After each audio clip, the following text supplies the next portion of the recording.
Hello everyone, welcome to CS Learning Hub. നമ്മൾ ഇന്നത്തെ വീഡിയോയിൽ ഡിസ്കസ് ചെയ്യാൻ പോകുന്നത് ഗ്രാഫ് ട്രാവേഴ്സൽ അൽഗോരിതംസിനെ കുറിച്ചിട്ടാണ്.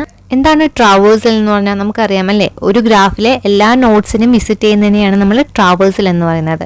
അപ്പോൾ ഇവിടെ ട്രാവേഴ്സലിന് വേണ്ടിയിട്ട് രണ്ട് അൽഗോരിതംസ് ആണ് നമ്മൾ മെയിനായിട്ടും യൂസ് ചെയ്യുന്നത്. Depth first traversal or DFS, bread first traversal or BFS.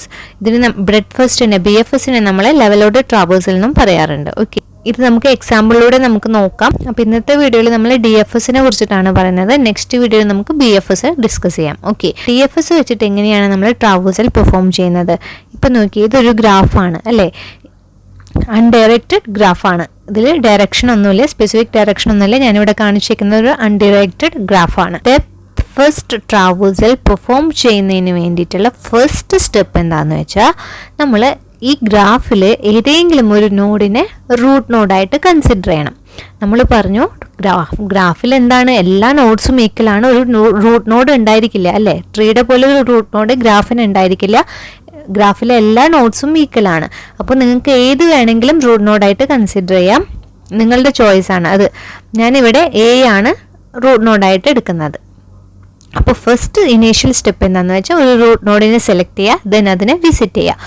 അപ്പോൾ ഇവിടെ എനെ വിസിറ്റ് ചെയ്തു. ഓക്കെ, A വിസിറ്റ് ചെയ്തു, ദെൻ റിസൾട്ട് പ്രിന്റ് ചെയ്തു. ഇനി നെക്സ്റ്റ് സ്റ്റെപ്പ് എന്താണെന്ന് വെച്ചാൽ, ഈ റൂട്ട് നോഡിൻ്റെ നൈബർ നോഡ്സ് അല്ലെങ്കിൽ അഡ്ജസൻറ്റ് നോഡ്സ് ഏതൊക്കെയാണെന്ന് നമ്മൾ നോക്കും. അപ്പോൾ ഇവിടെ നോക്കി, ഇതിൽ ഏതൊക്കെയാണ് എയുടെ adjacent nodes? A adjacent to B, അതുപോലെ തന്നെ A is adjacent to C. അപ്പോൾ Bയും C ആണ് ഇവിടെ അഡ്ജസൻറ്റ് നോഡ്സ് വരുന്നത്. അപ്പോൾ എന്ത് നമ്മൾ ചെയ്യണം? നെക്സ്റ്റ് നമ്മൾ ഏതെങ്കിലും ഒരു അഡ്ജസൻറ്റ് നോഡിന് നമ്മൾ വിസിറ്റ് ചെയ്യുക. ഓക്കെ, അപ്പോൾ ഇവിടെ ബീനെ വിസിറ്റ് ചെയ്തു. ഇപ്പോൾ നിങ്ങൾക്ക് ഏത് വേണമെങ്കിലും എടുക്കാം. ഇപ്പോൾ ഞാനിവിടെ B ആണ് സെലക്ട് ചെയ്തിരിക്കുന്നത്, നിങ്ങൾക്ക് വേണമെങ്കിൽ C സെലക്ട് ചെയ്യാം, അത് നിങ്ങളുടെ ചോയ്സ് ആണ്. ഓക്കെ, അപ്പോൾ ഇവിടെ B സെലക്ട് ചെയ്തു. B സെലക്ട് ചെയ്ത് ബീനെ വിസിറ്റ് ചെയ്തു, B പ്രിന്റ് ചെയ്തു. ദെൻ നമ്മൾ എന്ത് ചെയ്യണം?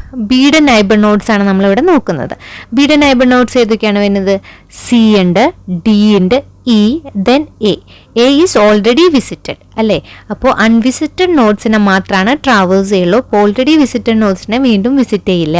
അപ്പോൾ നമുക്ക് A കൺസിഡർ ചെയ്യേണ്ട കാര്യമില്ല. അപ്പോൾ ബിയുടെ ദെൻ C ഉണ്ട്, D ഉണ്ട്, E ഉണ്ട്. ഇല്ല, ഏതെങ്കിലും ഒരു നോഡിനെ നമ്മൾ വിസിറ്റ് ചെയ്യുക. ഇപ്പോൾ ഞാനിവിടെ E ആണ് വിസിറ്റ് ചെയ്തത്. ഓക്കെ, അപ്പോൾ ഈനെ വിസിറ്റ് ചെയ്തു. ഓക്കെ, ദെൻ ഇയുടെ നൈബർ നോഡ്സ് ഏതാന്ന് നോക്കും. ഇയുടെ നൈബർ നോഡ്സ് ഏതൊക്കെയാണ്? B and D. ഇതിൽ ബിയിൽ ഓൾറെഡി വിസിറ്റഡ് ആണ്, അപ്പോൾ നമുക്ക് ഡീനെ വിസിറ്റ് ചെയ്യാം അല്ലേ. അപ്പോൾ ഡീനെ വിസിറ്റ് ചെയ്തു. ദെൻ എഗെയിൻ എന്താണ്? ഡിയുടെ നൈബർ നോഡ്സ് ഏതൊക്കെയാന്ന് നോക്കും. ഡിക്ക് C ഉണ്ട്, B ഉണ്ട്, അതുപോലെ തന്നെ E ഉണ്ട്. ഇതിൽ ബിയും ഇയും ഓൾറെഡി വിസിറ്റഡ് ആണ്. ദെൻ നമ്മൾ C വിസിറ്റ് ചെയ്തു. അപ്പോൾ ഇവിടെ നോക്കി, എല്ലാ നോഡ്സും ഇവിടെ വിസിറ്റ് ചെയ്യില്ലേ. ഇങ്ങനെയാണ് നമ്മൾ DFS അൽഗോരിതം യൂസ് ചെയ്തിട്ട് ഗ്രാഫിനെ ട്രാവേഴ്സ് ചെയ്യുന്നത്. അപ്പോൾ ഫസ്റ്റ് ഇവിടെ ഒരു റൂട്ട് നോഡിനെ നമ്മൾ സെലക്ട് ചെയ്യുക. റൂട്ട് നോഡിനെ സെലക്ട് ചെയ്തിട്ട് അതിൻ്റെ നൈബർ നോഡ്സിന് നമ്മൾ ആദ്യം ഫൈൻഡ് ചെയ്യുക. ദെൻ നൈബർ നോഡ്സിൽ ഏതെങ്കിലും ഒരു നോഡിനായിരിക്കും പിന്നെ കറണ്ട് നോഡ്, പിന്നെ അവിടെ നിന്ന് സെയിം റിപ്പീറ്റേഷൻ ആണ് വരുന്നത്. ഓക്കെ, ഇനി നമുക്ക് വേറൊരു എക്സാമ്പിളും കൂടെ നോക്കാം. DFS ആണ് പെർഫോം ചെയ്യുന്നത്. ഓക്കെ, അപ്പോൾ ഇവിടെ നമ്മൾ പറഞ്ഞു റൂട്ട് നോഡായിട്ട് ഏതെങ്കിലും ഒരു നോഡിനെ നമ്മൾ ഫസ്റ്റ് ഇനീഷ്യൽ സ്റ്റെപ്പിൽ നമ്മൾ വിസിറ്റ് ചെയ്യുക. അപ്പോൾ ഇവിടെ എനെയാണ് ഞാനിപ്പോൾ വിസിറ്റ് ചെയ്യുന്നത്. അപ്പോൾ A വിസിറ്റ് ചെയ്തു, ദെൻ E പ്രിന്റ് ചെയ്തു. ഓക്കെ, ദെൻ എയുടെ നൈബർ നോഡ് ഏതാണ്? B ആണ്. B മാത്രം. ബീനെ വിസിറ്റ് ചെയ്തു, ബീനെ പ്രിന്റ് ചെയ്തു. നെക്സ്റ്റ് ബിയുടെ നൈബർ നോഡ്സ് ഏതാണ്?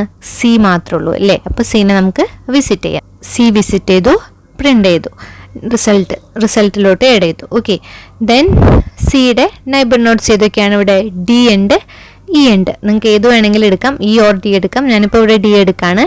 D എടുത്തു, D വിസിറ്റ് ചെയ്തു. ഓക്കെ, ഡീനെ ഫസ്റ്റ് വിസിറ്റ് ചെയ്തു.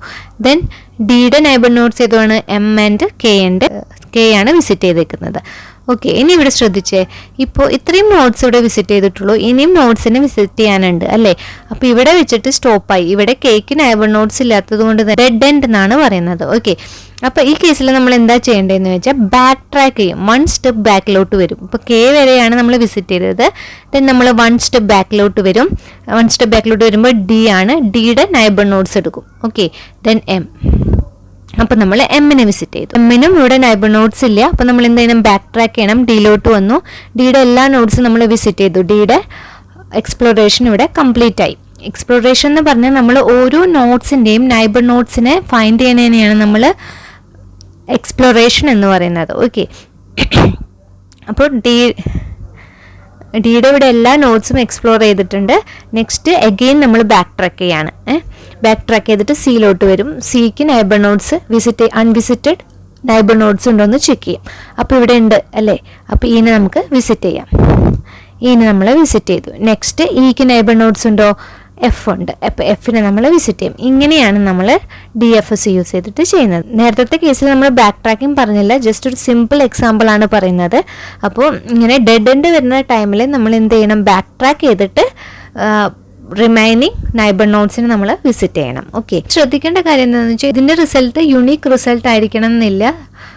നമ്മൾ സെലക്ട് ചെയ്യുന്ന റൂട്ട് നോഡിനനുസരിച്ചിട്ട് അത് ചേഞ്ച് ചെയ്തുകൊണ്ടിരിക്കും. ഓക്കെ, അപ്പം നിങ്ങൾ ഏത് റൂട്ട് നോഡാണ് സെലക്ട് ചെയ്യുന്നത് അതിൻ്റെ ബേസ് ചെയ്തിട്ടായിരിക്കും റിസൾട്ട് വരുന്നത്. അപ്പോൾ സെയിം റിസൾട്ട് വരണമെന്നില്ല. ഓക്കെ, നമുക്ക് ഒന്നും കൂടി ഒന്ന് സമ്മറൈസ് ചെയ്യാം. അപ്പോൾ എന്താണ് DFS അൽഗോരിതം? DFS അൽഗോരിതത്തിൽ നമ്മൾ എന്താ പറഞ്ഞത്? ഫസ്റ്റ് നമ്മൾ റൂട്ട് നോഡിനെ consider starting node as A current node and visit that node. ഒരു റൂട്ട് നോഡ് നമ്മൾ സെലക്ട് ചെയ്തിട്ട് ആ റൂട്ട് നോഡിനെ നമ്മൾ വിസിറ്റ് ചെയ്തു. അതാണ് ഇനീഷ്യൽ സ്റ്റെപ്പ്.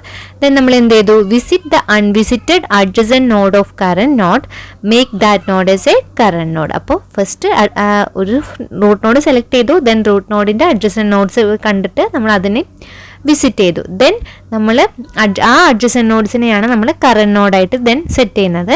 ദെൻ എന്ത് ചെയ്യണം? ഈ സെയിം സ്റ്റെപ്പാണ് നമ്മൾ റിപ്പീറ്റ് ചെയ്തത്. ഒരു നോഡിനെ നമ്മൾ കറന്റ് നോഡായിട്ട് സെറ്റ് ചെയ്താൽ പിന്നെ ആ കറന്റ് നോഡിൻ്റെ നൈബർ നോഡ്സിനെയാണ് നമ്മൾ അവിടെ ഫൈൻഡ് ചെയ്യുന്നത്. അപ്പോൾ ഈ സ്റ്റെപ്പ് റിപ്പീറ്റ് ചെയ്യും.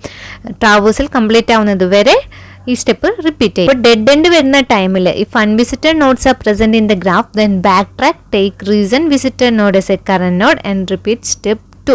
അപ്പോൾ ഇതാണ് DFS അൽഗോരിതം. ഈ സ്റ്റെപ്സ് ആണ് ഫോളോ ചെയ്യുന്നത്. മെയിനായിട്ടും ഇത് സ്റ്റാക്കൊക്കെ യൂസ് ചെയ്തിട്ടാണ് ഇംപ്ലിമെൻറ്റ് ചെയ്യുക പ്രോഗ്രാമിലൊക്കെ. അപ്പോൾ നിങ്ങൾക്ക് ഈസി ആയിട്ട് മനസ്സിലാക്കാനാണ് ഞാൻ ഇങ്ങനെ ഒരു ഈസി മെത്തേഡ് പറഞ്ഞു തന്നിട്ടുള്ളത്. എന്തെങ്കിലും ഡൗട്ട്സ് ഉണ്ടെങ്കിൽ കമൻറ്റ് ചെയ്യുക. വീഡിയോ ഇഷ്ടപ്പെട്ടെങ്കിൽ ലൈക്ക് ചെയ്യുക, ഷെയർ ചെയ്യുക, സബ്സ്ക്രൈബ് ചെയ്യുക. താങ്ക്